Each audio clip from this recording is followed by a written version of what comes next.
So what I want to do is I want to show the fundamental principles in some Jo movements that you can practice and gain the skill to then start studying an art like Katori Shinto Ryu. What I'm going to do is I'm going to demonstrate each technique twice, and then we're going to break it down and show the skills and the correct way to do it, a lot of mistakes beginners make, so that you can, better utilize your training time.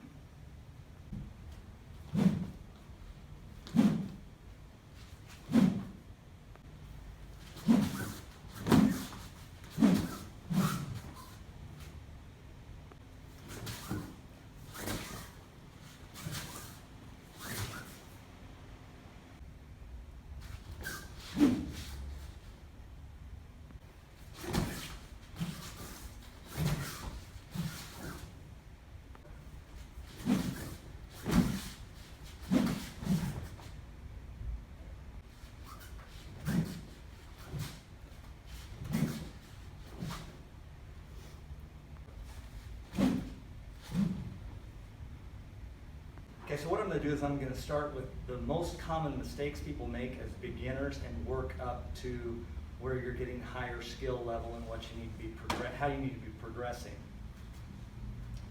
Okay, when anybody starts moving a weapon, the first thing they do is they use their shoulders, and they're using all their upper body strength comes from the shoulders. Okay, so it looks kind of uncontrolled. Okay, then as the student progresses, they tighten to control that unnaturalness. So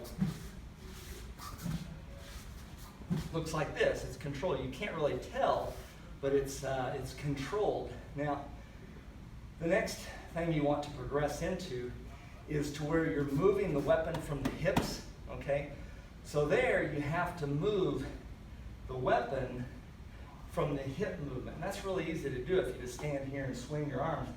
The hard part is to control, to bring the power up from the ground into the hips and into the weapon. So from here,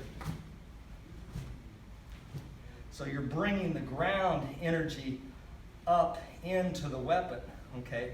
And that's harder. So in this position, instead of pulling and then pulling back to stop the weapon, you're actually pushing the weapon forward.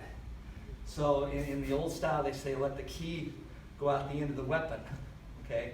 Instead of down, the weapon, the energy goes out the end of the weapon, okay?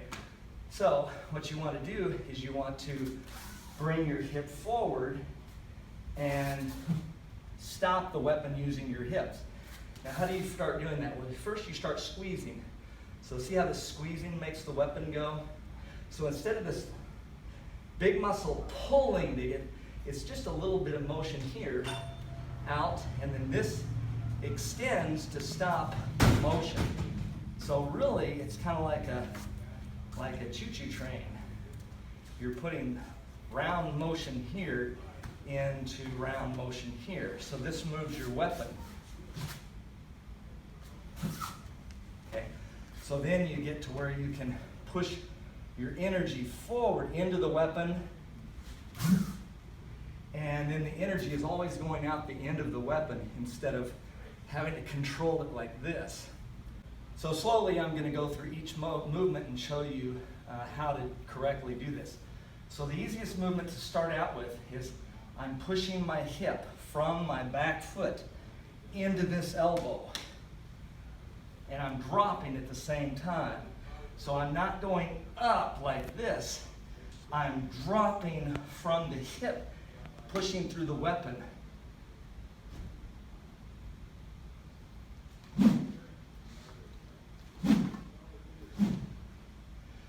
So this hip, the biggest mistake people make is they bring one hip forward and pull the other hip back.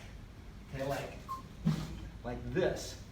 So the key is even though they're going to be rotating, I'm pushing both hips forward just as hard to go forward, even though this one's rotating back. So that's probably the hardest thing, is to get the back hip, instead of pulling this through, I'm pushing only, and I'm pushing just as hard with both hips connected to the ground, so my energy is going like this, not like this.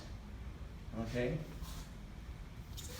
Then next level up is pull the weapon back. And now I'm going to shift my hips, push off the back foot. And again, I'm not going to bring the energy up over the top. I'm going to push the energy from the ground forward. So I'm going to push.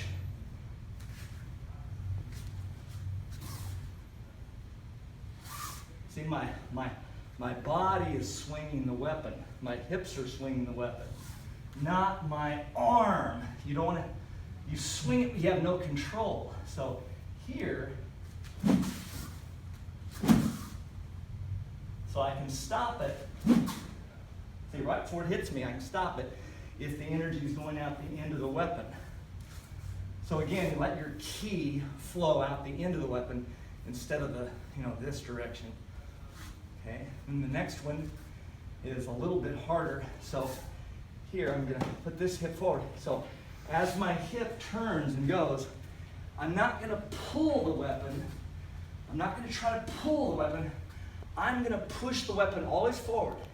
When my hip moves, then it's going to transfer it into the weapon.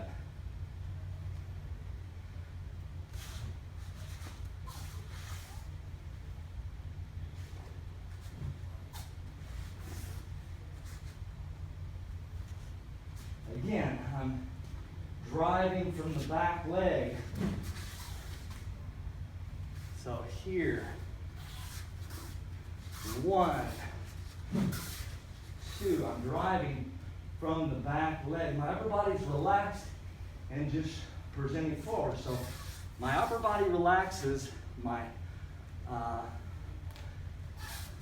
extending to stop the weapon. See, extending, not lifting. So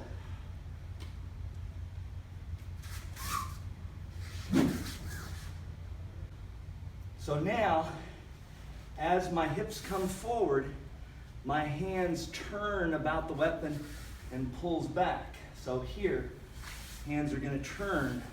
So this is very much in timing with when my hands pass, it's because my hips are pushing the movement. Okay? As opposed to just, see, I'm moving independently of my hips. Here, I'm pushing my movement forward. Pushing my movement forward. Then it's going to spin and then pull back.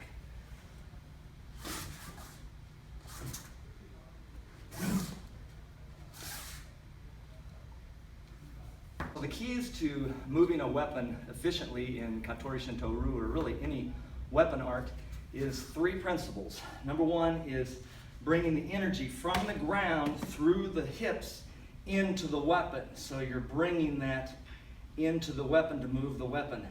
And the connection also goes through the end of the weapon into your opponent, and the timing and all is dependent on that connection. And then also you have to have efficiency of motion. So if I'm going to move, I've got to move very efficiently with my body so that everything happens very fast, so you don't waste any motion. And you want natural movement, so you want everything to happen. I don't want to be controlling this weapon. So everything has to be very natural in time, so everything is just natural. So those 3 things coming together, you will gain the fundamental knowledge to train in an art like Katori Shinto-ryu. So if you want to study those and practice those, and then if you want to send me the videotape, I can show you what you're doing incorrectly or something that will help you better training.